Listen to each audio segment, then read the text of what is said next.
La prière change les villes, change la face d'un pays. Nous avons des exemples concrets et palpables.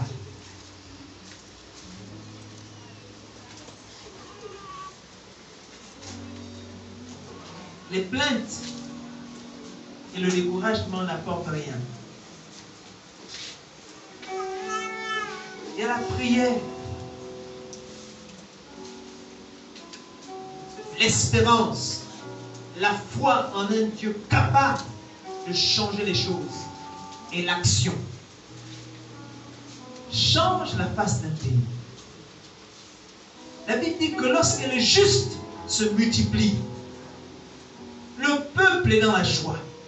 Lorsque le juste se multiplie, le peuple est dans la joie. Lorsque le méchant abonde, le peuple est dans la détresse. Mais qui a la responsabilité de multiplier les justes? C'est l'Église. C'est nous. Est-ce que nous sommes à notre poste? Dans la prière, dans l'action, dans la foi et dans l'exhortation des autres, où nous sommes aussi dans le découragement et l'abattement, le désarroi, désespérés aussi. Si ceux qui sont censés donner du sel, si ceux qui sont censés donner de l'espoir, si ceux qui sont censés encourager par leurs actions, par leurs paroles, sont également découragés. Nous sommes le peuple de Dieu. Nous sommes le sel de la terre et nous sommes la lumière du monde. Si quelqu'un veut voir la justice, il doit nous regarder. Si quelqu'un veut voir la droiture, il nous regarde. Si quelqu'un veut voir la vérité, il nous regarde. Si quelqu'un veut voir la fidélité, c'est à nous qu'il regarde. Ce n'est pas à notre endroit. La Bible dit que l'Église, c'est la colonne de la vérité.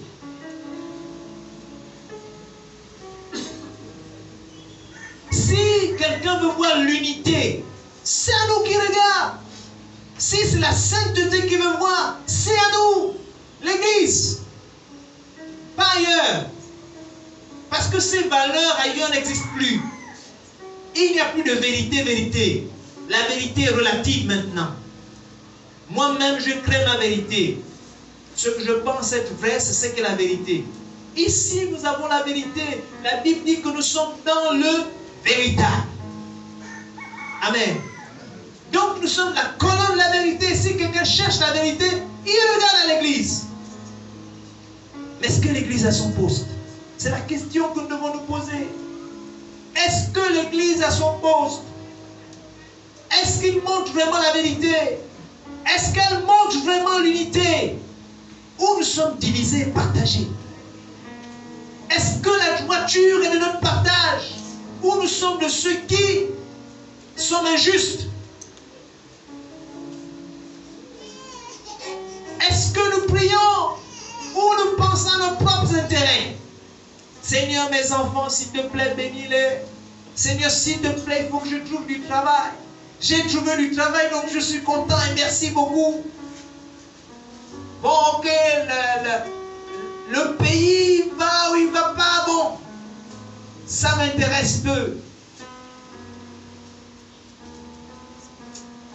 Amen. Ce n'était pas le sujet de ce matin, mais le Seigneur m'a poussé à aller là. Depuis, au courant de la semaine, j'étais en train de prier et demander, mais qu'est-ce que je veux bien pouvoir parler? Je veux parler de quoi? Et j'avais aucune idée, c'est comme si c'était plat. J'essaie de réfléchir à tous les thèmes que je connais, mais c'était plat. Aucune idée qui me venait vraiment à cœur. Aucune pensée qui montait vraiment au fond de moi. Et j'étais là. Juste encore ce matin à 4 heures, j'étais en train de dire, mais Seigneur, qu'est-ce que je veux bien pouvoir dire à ton peuple? Qu'est-ce que je veux bien pouvoir dire? Et je ne voyais rien. C'était pas clair. Je pensais à des sujets, et pourtant les sujets, il y en a, mais je ne les sentais pas. Et j'étais en train de me dire, bon, peut-être que je vais appeler l'apôtre Poulinier ce matin, je ne vais pas intervenir. Parce que je ne sens aucun sujet. Je ne vois pas ce que je veux dire. Et c'est alors que le Seigneur m'a ramené à une formation que je suis en train de faire depuis 3 mois déjà. Sur pourquoi est-ce que Dieu a créé les villes. Pourquoi est-ce que c'est important les villes. Et à l'intérieur, notamment la session qu'on a eue hier, on a lu dans ce passage de Jérémie 29, à partir du verset 4. Jérémie 29 à partir du verset 4. Et dès que j'ai lu ce passage,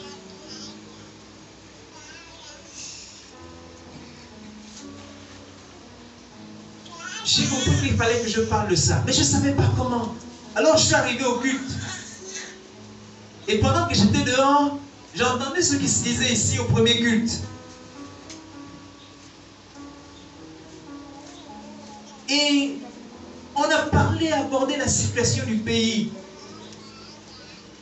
Et c'est là que la pensée s'est accrochée. On ne doit pas être indifférent. L'Église ne doit pas être indifférente de ce qui se passe. Même si la Bible dit que nous sommes du monde, mais pas du monde, mais nous sommes là sur la terre. On ne peut pas faire comme si rien ne se passait. Nous avons notre responsabilité. Alléluia. Nous avons notre responsabilité, notre part de responsabilité. Alors on va lire. Pour pas être très long, on va lire à partir du verset 4. Si quelqu'un a la page, il peut lire. Jérémie 29, du verset 4.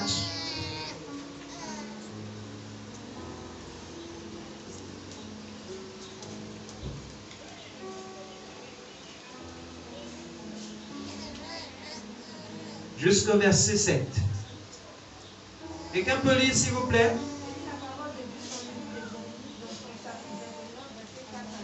Donnez-lui un micro, s'il vous plaît. Je n'entends pas.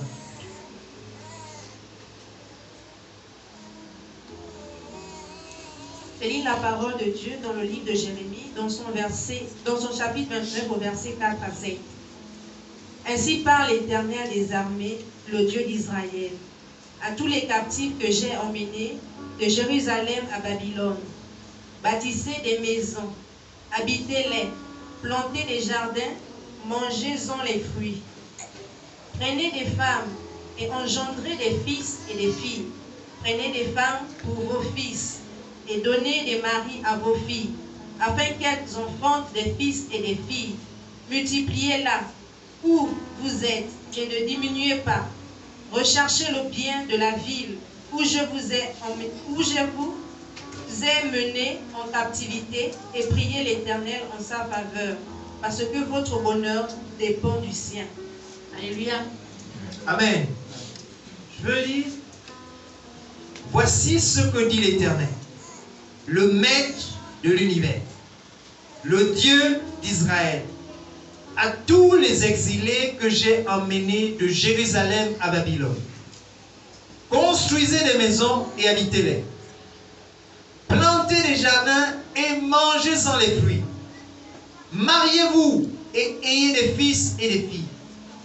Donnez des femmes en mariage à vos fils et des maris à vos filles, pour qu'elles mettent au monde des fils et des filles.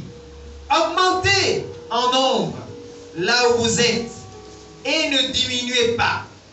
Recherchez le bien-être de la ville où je vous ai exilé et intercédez auprès de l'Éternel en sa faveur, Parce que votre propre bien-être est lié au sien. Amen. Tu habites dans quelle ville? Tu habites dans quel quartier? Tu habites dans quel pays?